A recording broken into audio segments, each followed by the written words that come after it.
The transfer portal is about to open up and go crazy. So, what are Utah's biggest needs as they go shopping in the portal? And can Utah get one last win against UCF? We're talking about that and Kyle Whittingham's legacy on today's Locked On Utes.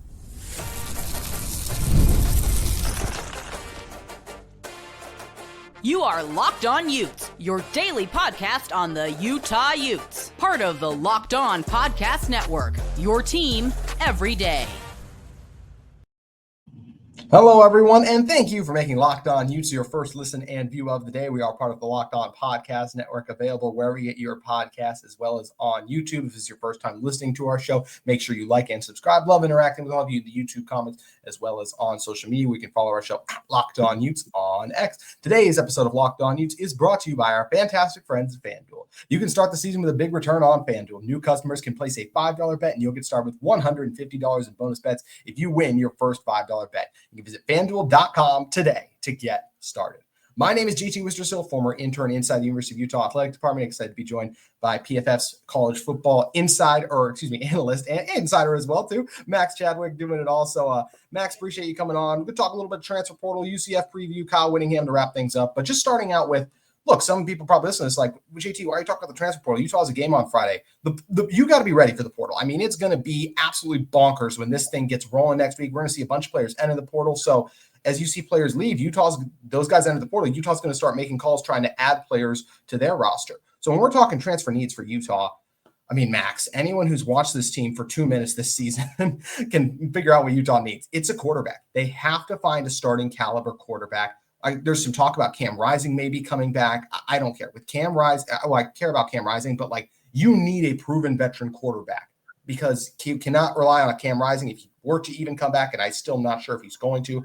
I just think if you're Utah, you should move on. You need a veteran, proven quarterback. It's the most important position in the sport, and the biggest reason that Utah has fallen short this season is because they got the quarterback position wrong. Utah has to go all in on bringing in a veteran QB through the portal. Yeah, I'm with that, honestly. And you look at just the luck they've had at quarterback. I mean, now they have 4 quarterbacks with injuries so far, right? So they've had extremely bad luck at the quarterback position so far. They have, talent in that room. Isaac Wilson was a former top 20 quarterback coming out of high school. He's still very young. There's still a chance that he becomes the face of that program. Sam Heward is a former 5-star recruit. I know he's there as well, but he's obviously hasn't played at all this year. But I'm with you, though. They probably do need to go out and at least get a veteran in there because I think if you just go into next year with Isaac Wilson as your plan at quarterback, it's probably not going to work out all that well because he just hasn't really shown all that much this year to warrant being comfortable with him being your starter next year. So, yeah, I think getting a quarterback in the portal is probably the best thing that Utah could do and probably what they're going to have to do in the offseason. Yeah, it's such an important position, and so often Utah's throw game is falling apart because they don't have that guy. So, other transfer portal needs for Utah have Dorian Singer's going to move on. While I like some of the receivers that Utah will hopefully bring back, Tayshaun Lyons, the zipper, a guy who popped last week, you still need your number one, a proven wide receiver. So I think that's the number one thing. If I'm Utah, I'm trying to find our next number one receiver. Also think you got to find more interior offensive linemen if you're Utah. You'll get Michael Mokafisi back along with Spencer Fano, Caleb Lomu, but left guard as well as center. Center is Jaron Kump. He should be graduating. And Tongai was up and down at left guard to me. I want to get stronger on the interior offensive line if I'm Utah. You got Mike Mitchell, former 4-star, and then Anthony Woods, the Idaho transfer, coming in at running back. But adding another established running back could also be a good move to me. And those for offense, those are kind of my biggest needs. For defense, I'd love another starting defensive end, maybe another linebacker and a player or two in the secondary. But where do you see outside of quarterback, what are some of the other bigger needs? Like when you've watched Utah, where else do you think they need to get better return to premier college football status, which is where they used to be? Yeah, I think the receiving core needs to be improved. I think you look at what they have right now, and it just hasn't been good enough, honestly. And I have had injuries, obviously, there as well. Money Parks going down the season-ending injury, Brant Keithy going down the season-ending injury, right? So they've had unluck there as well. But I would say the receiving core is definitely somewhere they need to improve as well. So I'm with you. They need to attack just really the passing game in general, right? I think you're right in the offensive line. The offensive line's been really, really good in terms of run blocking this year. It's been about average or a little bit above average in pass blocking, but you can always get better in that aspect. I think Spencer Fano is a superstar. I truly think he's one of the best returning offensive tackles or offensive linemen, period, that we have in college football going into next year. We could be talking about him as a maybe a first-round caliber player, right? He's been that good, I think, for Utah this year. And I don't know if he'll play tackle in the NFL. I think he might be more of an interior guy in the NFL. Regardless, he has been a monster for Utah's offensive line this year. But defensively, I'm with you. I think the front seven needs some help. I think the pass rush has been, not great this year. Losing a guy like Jonah Ellis really, really did hurt them. Obviously, the linebacker, you could be losing a couple guys to the NFL draft as well. So I just think this team is everywhere. I mean, really, there's a lot of areas where you can always get better at it. It's not like you're like, oh, well, we're good at that, so we don't need to worry about that. No, you can always get better at a lot of areas, and I think Utah should be in the market for a ton of players, obviously, in the portal this year. Well, that's a fantastic segue. Thank you for going there, because Kyle Whittingham laid out his plan for the portal, or what we think will be Kyle's plan. Could end up being Morgan Scalley's. We don't know how that's going to all shake out, when they said they're going to be adding probably 10 to 15 players in the transfer portal. And I think this is absolutely what Utah should be doing. And Kyle talked about it earlier, right? It's a mix of, you're probably going to bring in somewhere close to 50% transfers to 50% high school recruits. And that's what you have to do in today's era, because it just helps to have experienced guys coming in who you don't have to worry about growing and developing and hoping that some of these recruits will pan out. You do still add guys, because some of the guys you grow and develop will turn into really strong players for you. But the ones that you miss on in recruiting can get covered up when you add strong impact veterans in the transfer portal. So I like that Utah is going to be aggressive in the portal. Like you just said, Max, there really isn't a position where we're like, okay, Utah is set at. Everywhere they can get better. There are some positions like offensive tackle, Caleb Lomo, Spencer Font. We feel good about that, but doesn't mean there's other positions on this. There's a lot of other positions on this roster where Utah can grow and get better at too. So I like that Utah is going to embrace the transfer portal. You have to, if you want to be successful in today's era of college football. I know Dabo only has 2 losses this year, somehow in his whole mantra of trying to avoid it. But I just feel like it's a recipe for disaster if you avoid it. Utah's had some success and had some misses, as every program has had with the transfer portal. So I'm glad that Utah's going to embrace it. And coming off what could very likely be their 8th straight loss, if they do fall on the road to UCF, you need a roster overhaul. Adding 10 to 15 new veterans is the overhaul that could very well be needed. Yeah, definitely. And I think, the portal is so important and so critical nowadays to college football. It's become really free agency in college football, like there is in every other sport, right? So if you're a team that, like Clemson, if you just think, oh, well, we'll build through high school recruiting, which is basically the NFL draft, you're going to miss some guys, right? And, what the transfer portal is for is that these are proven players. These guys that have proven it at either a similar level or maybe a slightly lower level, but still have proven it in college football. So it's critical. I think it really is critical to roster building nowadays. And you look at a lot of rosters and how they're able to, go change overnight and get so much better overnight. Like Indiana, for example, it's really because of the transfer portal. And Florida State last year was because of the transfer portal. Where you look at every single star player for Florida State last year, they were all transfers, right? So I think it is a critical part of just team building nowadays in college football. Like I said, it has become the free agency of college football.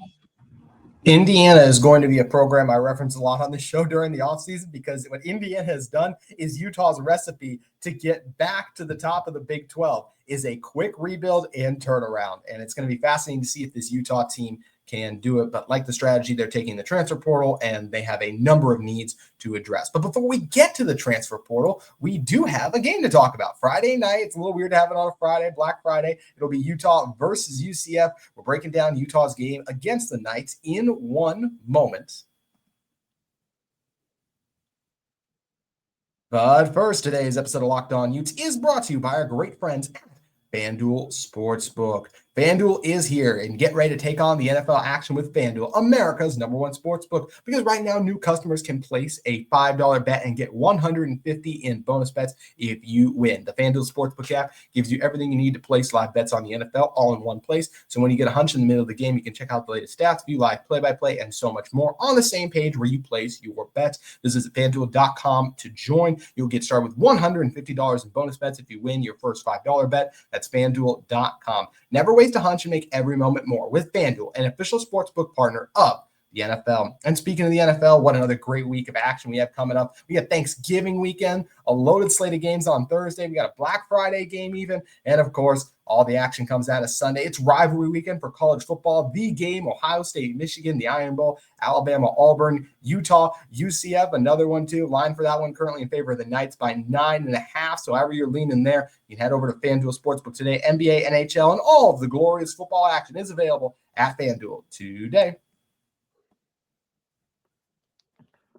All right, Max Chadwick back with me here. So talk about this UCF team. This is a Utah and UCF in a very similar position. Only 2 conference wins for UCF. Utah technically does have 2 conference wins because they did beat Baylor back in September, but it didn't count because the game was already scheduled. And then, of course, they beat Oklahoma State. Oklahoma State not having a conference win is still crazy. Like seeing Utah and Oklahoma State at the bottom is wild, but to think like, man, these teams have lost this many in a row. It's still hard to fathom. But talk about this UCF team. They've beaten Baylor back in the early on in the season too, and then Arizona recently, just coming off a loss to West Virginia, 31-21. What's to know about UCF is, RJ Harvey is a beast, 4th in the nation in rushing yards at 1,458. And I think that's where you start on the offensive side of the ball for this team. 5th in the conference in scoring at 31 points per game. And the reason this offense is so potent is they have one of the 5 best running backs in the country.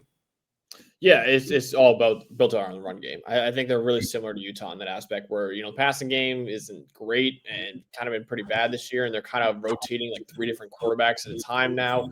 They're kind of just trying to figure out what works in that passing game, but it's built around RJ Harvey in this run game right now. And I think that's really what their offense is. And I think what Utah's got to focus in on is just stop the run. If you stop the run, you can beat UCF. Anyone in the country can beat UCF if they stop the run. Honestly. So that's critical as well. And defensively, I think UCF's got a pretty good run defense, and their coverage unit is not terrible either. But I do think their run defense is really where they are the best at. And so they're top 25 in run defense grade so far this year. So that's critical as well, because obviously we know that with Utah and Mekhi Bernard and that dominant offensive line in the run game, Utah's going to want to win the football, and you got to stop the run game. If you do that, again, like anyone in the country can beat Utah if you stop the run. So it's really kind of 2 similar offenses where if you take away the run for either of these offenses, they're really going to struggle. And I think UCF probably is a little bit better equipped to stop the run than Utah is right now, even though I do think Utah's defense has done a decent job of that this year.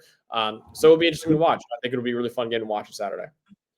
Yeah, it's going to be interesting. The game is on Friday night, so probably will be Friday night. Yeah, my bad. Yeah, lost in the shuffle of all the craziness we'll have going on this weekend in college football. We mentioned the quarterback briefly. Was KJ Jefferson? He got benched, right? Like that's what happened, right? Yeah, he got benched. It's just a weird situation going on there. I know they went Ja'Cory Brown for a little bit as well. Now they're on a 3rd guy. It's just a lot that's going on at UCF. Old quarterbacks in the Big 12 did not have a great year. Cam Rising dealt with the injury. Alan Bowman's been benched and not benched. Now KJ Jefferson's been benched. Like last year was a great year for the veterans in college football. Bo Nix, Michael Penix, Jaden Daniels worked great. And this year it's really been the opposite for the most part. I guess Dylan Gabriel, he's up there in a couple of years. I don't know if he's as old as the other guys, but also actually he is because he's about to become like one of the passing all-time leaders. So some veterans it works and some it doesn't. A guy who's not a veteran, Dylan Rizek, he's a true freshman quarterback, only 797 passing yards, 5 touchdowns, 1 interception. Look at the game he had against West Virginia. They only asked him to throw it 21 times. Did a good job managing the game, but he was just 11 for 21, 172 yards. Week before that in the loss to Arizona State, 24 for 34, 229 yards. Before that against Arizona, 20 for 25, 294 yards, 3 touchdowns. So he's capable of making some throws, but as you mentioned, this is a good Utah defense too. So I do expect them to be able to hold this passing attack in check, even with a guy like Kobe Hudson, who's nearly at 700 receiving yards, but no one else is over 400. So it really is stop the run game. And speaking of the run game, you already mentioned it, Max. I'm really concerned with Utah's run game right now. They've got some injuries on the offensive line. They're not blocking great up front. People are loading the box on them, so it's hard for Mekhi Bernard to break off runs and get loose. I think one thing that leaves me encouraged is I will say this defense for the Knights is 12th. They're allowing 27 points per game. And thankfully for Utah, Luke Batari, when he did come in, he was either the 4th, I think he was the 5th string quarterback at one point this year, but he also started their game at the end of the regular season last year, the Batari Ferraris, we call it out here. He did some nice things. He made plays with his legs. He was Utah's leading rusher a week ago against Iowa State. He still helped put Utah in a position to beat the Cyclones. So I do feel like, okay, UCF is probably going to win this game if we look at how these two teams are recently trending. I mean, Utah has lost 7 games in a row, unfortunately.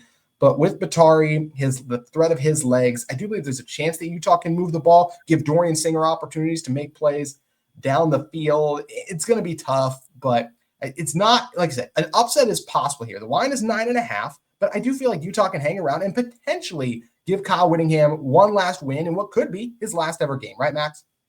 Yeah, I could see it happening. I don't think this is by any means, UCF is a way better team or anything like that. I think this is going to be a really fun game on Friday night. And I think that, like I said, these are two very, very similar teams that they have extremely questionable passing games with dominant run games at times. Utah's obviously comes and goes, and I think the offensive line is a good point, but it just hasn't been blocking all that well over the last several weeks, honestly. But I think these are just two defenses that are probably going to stack the box in almost every single play and dare Luke Patari and Dylan Rizek to beat them through the air, honestly. So I think it's going to be very similar to watch, honestly, both these offenses go out there. So I think it'll be a fun game on Friday night, and I do think UCF's probably going to win, but I can see it being a really close game though too. Yeah, I could see, you know what, just like the Big 12 this year, I could see it being unpredictable. Max, before we talk about Kyle Whittingham, what do you make of this Big 12 comp? I mean, it's still crazy to look at the conference standings and see Arizona State number one, picked to finish last. Then you get BYU right behind them. And then you look at the bottom of the standings and you have Oklahoma State, Utah, Arizona, and UCF. Kansas has gotten themselves out of there because they're playing good football as of late. But to see those four teams in particular, UCF was a sleeper pick in the conference. Arizona was still a top. Arizona, Utah, and Oklahoma State were all top 5 teams. What do you make of the insanity that has been the Big 12? Yeah, it's chaotic. And I think we knew that going into the season where we're like, hey, there is no clear team. And I know a lot of people are like, oh, Utah's going to win it this year. I was like, dude, there's a chance that Utah doesn't – they have a lot of issues outside of what I thought was a great quarterback in Cam Rising and a great quarterback in tight end Brant Keithy. They had issues otherwise. And obviously with both those guys going down, you've seen all the issues come up with them. So I think there's a lot of just parity in the Big 12 right now. And obviously big parity in college football in general. And I think it was Chris Kleiman who said it recently. He says, yeah, one of the reasons why there's so much parity in the Big 12 is that we played 9 conference games where other conferences only play 8 conference games and could use that other game to go against a well inferior opponent, right? So that's what the Citadel. Yeah, exactly. Yeah. So that's another thing to keep in mind too. But yeah, it's an awesome conference. It's something you don't know every week. And, trying to figure out these tiebreaker scenarios going into the final week of the regular season gave me a migraine, honestly, trying to figure it all out. But it is definitely a very, very fun conference. And it'll be really fun to see who ends up playing in the Big 12 title game on Saturday. And actually, next week, I should say. And it's pretty funny, JT, because I was looking at it. Nobody in the Big 12 controls their own destiny right now. Even Arizona State, it's very unlikely, but there is a world where Arizona State wins and still does not go to the Big 12 title game, which is just crazy that in the last week of the regular season, not only has nobody clinched a spot in the title game, but nobody even controls their own destiny to go to the title game either. So it's just an insane world that we live in. Again, Arizona State pretty much controls their own destiny. They basically need an exact combination of 7 games to occur. But at the same time, there's still a world out there where that happens. So it is just nuts that nobody's clinched a spot yet, and nobody controls their own destiny either. No, they don't. It's absolute insanity. And like you mentioned, we thought Utah could maybe be up there at the start of the year, and instead here we are talking about the possibility of, well, first of all, this not going to a bowl game is still unreal, and then the fact that this could be number 8 loss in a row is insane. And when you lose 8 games in a row, there are tough conversations that get had. And one of those tough conversations that could be had is by Kyle Whittingham himself, sitting back and reflecting on the state of this program. He said in his press conference that he's going to take some time after the season ends and think about not what's best for him, but best for this program. And it's really interesting to hear about Kyle Whittingham talk about that. And he said this has been the most frustrating year of his career. Guess what he also said that about? Last year. It's been back-to-back really tough years for Kyle Whittingham. And what does Kyle Whittingham have in common with some of the other college football coaches who have been stepping away recently or just retiring, and Mac Brown's case, unfortunately, being fired? Older coaches are being phased out, kind of. Mike Gundy, we talked about Oklahoma State. They're abysmal this year. Kurt Ferentz's Iowa is nowhere near the top of where they normally are. Mac Brown was, like we said, just they tried to get him to retire, and then he was basically fired like that. We're seeing college football coaches really struggle in some of the older coaches like that. And for why that is, I do think it's a different style of coaching some of these athletes too. I think embracing the transfer portal and how you have to tweak the way you run your program has been a challenge for those guys. Do you think that's what's been not just an issue for Kyle Whittingham, but a lot of these older coaches? This is a bigger conversation. We're seeing a change of a guard, it feels like. Yeah, it's for Whittingham, it's a little different. I'll get into that in a second. I think in general, though, you're right. I think, even I actually interviewed Mac Brown preseason, and I was talking to him about the new age of college football with the transfer portal NIL, and you can even tell in the interview, he was like, yeah, I'm trying to go along with even all these older coaches are just like, this is not the college football I grew up with, right? This is not college football I even started my career in, honestly. So it is a different game now. And I think you're seeing some coaches, not all of them. There are a lot of coaches that have adapted really, really well to it. But there are some coaches out there, like say a Dabo Swinney, who just refuse, and they go, "No, we're not doing that. We're doing it my way. I won a national title doing it this way, multiple national titles in Dabo Swinney's case, and I'm just going to do it this way forever." And you're like, it doesn't really work anymore, right? You got to use the transfer portal. You got to be really good at NIL as well. If you're falling behind in the portal and in NIL, you're screwed. I mean, really, you really are going to struggle to win in today's day and age of college football to do that. Now, with Kyle Whittingham's case, I do not think Utah should force him out the door. If Kyle Whittingham wants to retire at the end of the year, by all means, he's had an amazing career at Utah and all that. However, these last 2 years, he has been screwed by injuries. I mean, injuries have destroyed the program over the last 2 years. And the 2 years before that, he won the Pac-12 title and led Utah to the Rose Bowl, right? So in all accounts, he's been an amazing coach for Utah. I think it'd be stupid if Utah forced him out of the door just because of 2 injury-riddled seasons, honestly. So I think he needs to refresh this roster, stop relying on Cam Rising to stay healthy every year, because it's just not going to happen at this point. I think he's just got to refresh, right? And I think if he wants to come back, let him come back. I think Utah should absolutely welcome him back.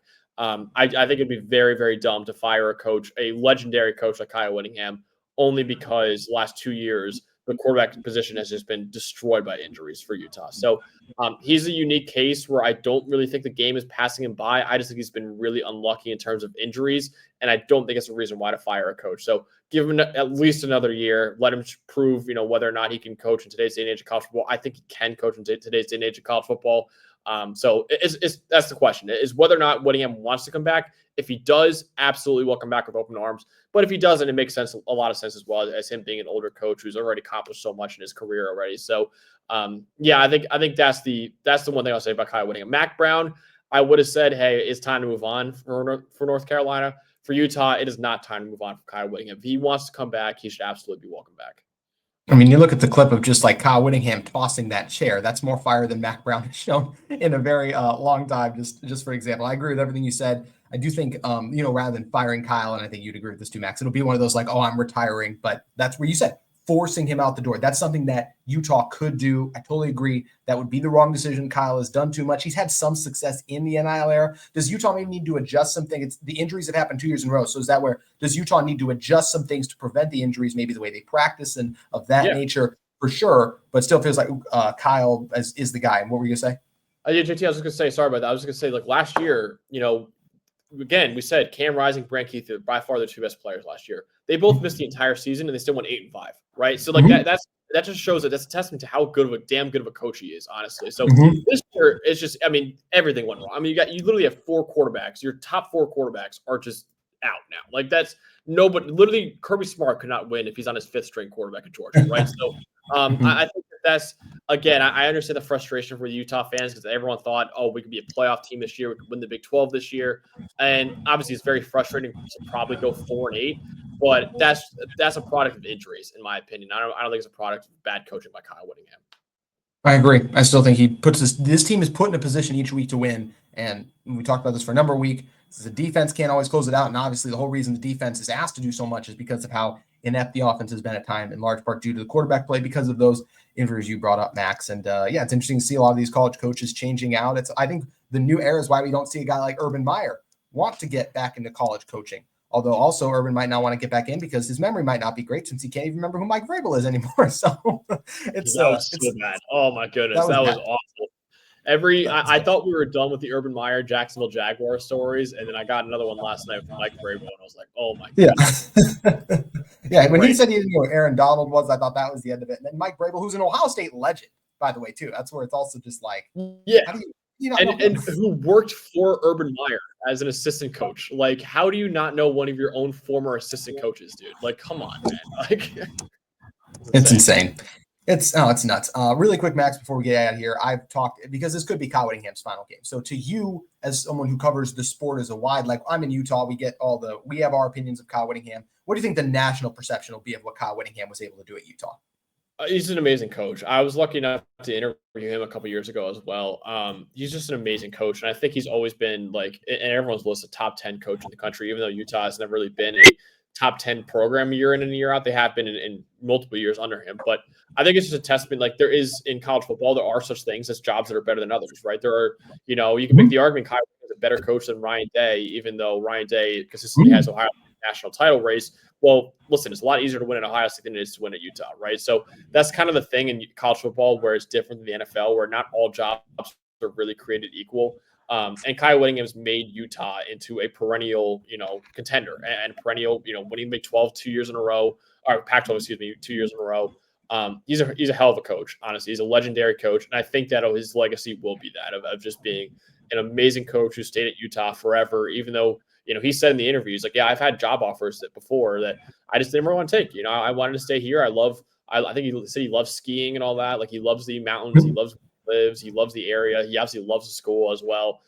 He's just one of those coaches that in today's day and age where coaches are seemingly always using their next job as a stepping stone to the next job, Kyle Whittingham has been a guy that just, stays at one place forever. And I think that's kind of a dying breed right now in college football, honestly. So, he's a legendary coach. And I think if this is his final game, it's a hell of a career, and he's a definite Hall of Famer in my book.